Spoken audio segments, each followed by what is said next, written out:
बिस्मिल्लाहिर्रहमानिर्रहीम। अस्सलामुअलैकुम। हेलो पाकिस्तान। दोस्तों, मेरी आज की वीडियो का मौजू है रेकोर्डिक केस क्या है और इसके पाकिस्तान की मईशत पे क्या किरदार है, और रेकोर्डिक माइन के हवाले से वज़ीर आज़म ऑफ पाकिस्तान इमरान खान का इनकलाबी इक़दाम। तो दोस्तों, तफसील में जाने से पहले नए आने वाले दोस्तों से गुजारिश है कि मेरे चैनल को सब्सक्राइब करें और वीडियो को लाइक और कमेंट ज़रूर करें। शुक्रिया। तो दोस्तों, रेकोर्डिक क्या है? पाकिस्तान में बलूचिस्तान के ज़िला चागी में वाक़या रेकोर्डिक तांबे और सोने का एक बहुत बड़ा ज़ख़ीरा है, जिसमें एक अंदाजे के मुताबिक 12.3 मिलियन टन तांबा और 20.9 मिलियन औंस सोना मौजूद है। ये प्रोजेक्ट साबका हुकूमतों और सुप्रीम कोर्ट के साबका चीफ जस्टिस इफ्तिखार चौधरी की नाअहली की वजह से मतनाज़ा बन गया।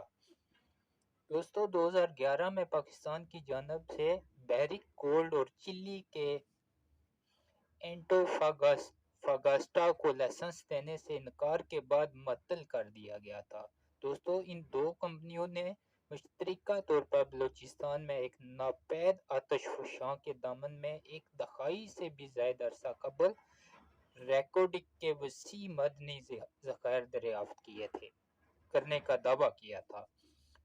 ज़मीन के अंदर प्लेट्स पाई जाती हैं, ज़मीन के अंदर मुख्तलिफ प्लेट्स पाई जाती हैं, मुख्तलिफ ज़मीन के अंदर हिस्सों में मुख्तलिफ प्लेट्स होती हैं।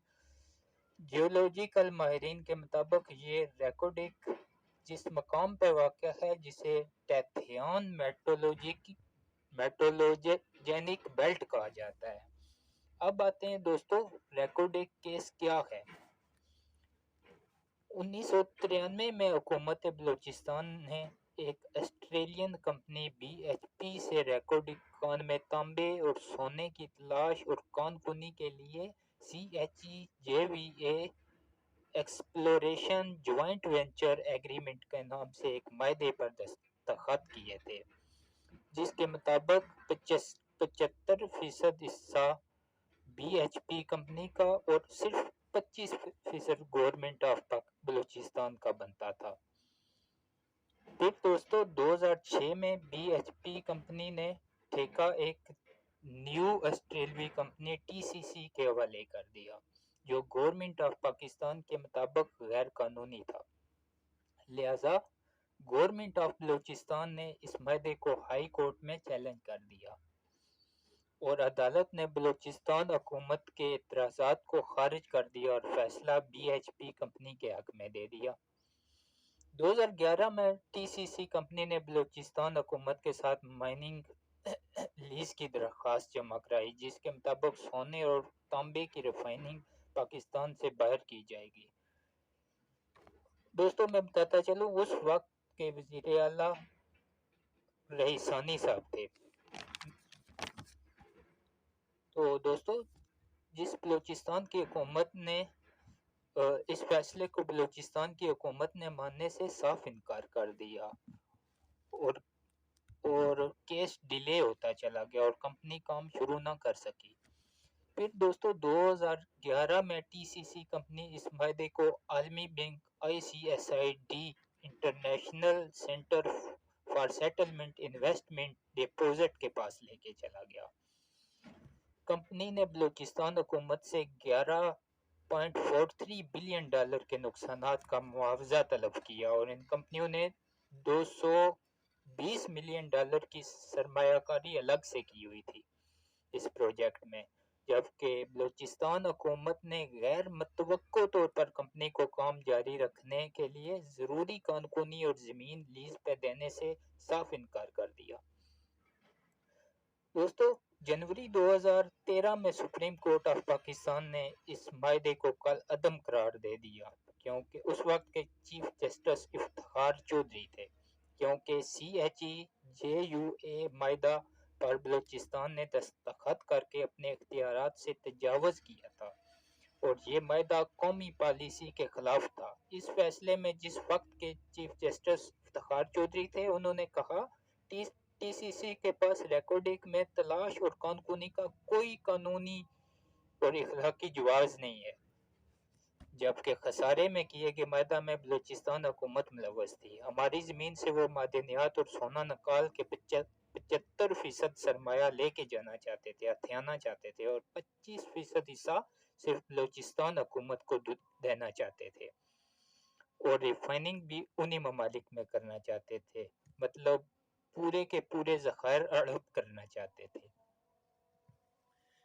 اس کے علاوہ دوستو، ٹی سی سی نے عالمی بینک کی عدالت میں اور بھی بہت سے الزام لگائے۔ بلوچستان حکومت نے یک طرفہ طور پر یہ معاہدہ ختم کر دیا، جبکہ کمپنی نے اربوں روپے کی سرمایہ کاری کی ہوئی تھی۔ سی ایچ ای جی وی اے میں پاکستان بھی ابھی تک اپنا کیس لڑ رہا ہے، اور تقریباً $700 کے قریب پاکستان اخراجات بھی اس کیس پہ کر چکا ہے، اور بالآخر عدالت نے فیصلہ ٹی سی سی کمپنی کے حق میں دے دیا۔ عالمی عدالت نے عالمی بینک کی، اور پاکستان میں $12 بلین کا جرمانہ عائد کر دیا، جو پاکستان کو پے کرنا تھا۔ 2017 تک پاکستان ارجانہ ادا نہیں کر سکا، لہذا ٹی سی سی نے دوبارہ عالمی بینک کی عدالت سے رابطہ کیا اور پاکستان کے اثاثے ضبط کرنے کی درخواست دے دی۔ عدالت نے پی آئی اے کے اثاثے ضبط کرنے کا حکم دے دیا۔ نیو یارک میں روزویلٹ ہوٹل، پیرس میں اسکرائب ہوٹل اور پی آئی اے کے 40% شیئر مینہال کو ضبط کرنے کا حکم دے دیا۔ 2020 میں اب وزیر اعظم آف پاکستان اور جنرل باجوہ کی کوششوں کی وجہ سے دوبارہ بیرک گولڈ کا تاریخی معاہدہ سائن ہو گیا ہے، اور کمپنی سے کنٹریکٹ ہو گیا ہے، اور تمام معاملات خوش اسلوبی سے طے کر لیے گئے، اور کمپنی نے $12 ملین کا جرمانہ بھی معاف کر دیا۔ یہ وزیر اعظم عمران خان کا تاریخی اور انقلابی اقدام ہے، اور کمپنی اس کے علاوہ $700 بلین کی سرمایہ کاری بھی کرے گی، اور معاہدہ 25% شیئر سے نہیں ہوگا، جبکہ اب 50-50 کے شیئر سے ہوگا۔ 50% جو آمدنی ہوگی وہ پاکستان کی ہوگی، اور 50% اس ٹی سی سی کمپنی کی ہوگی۔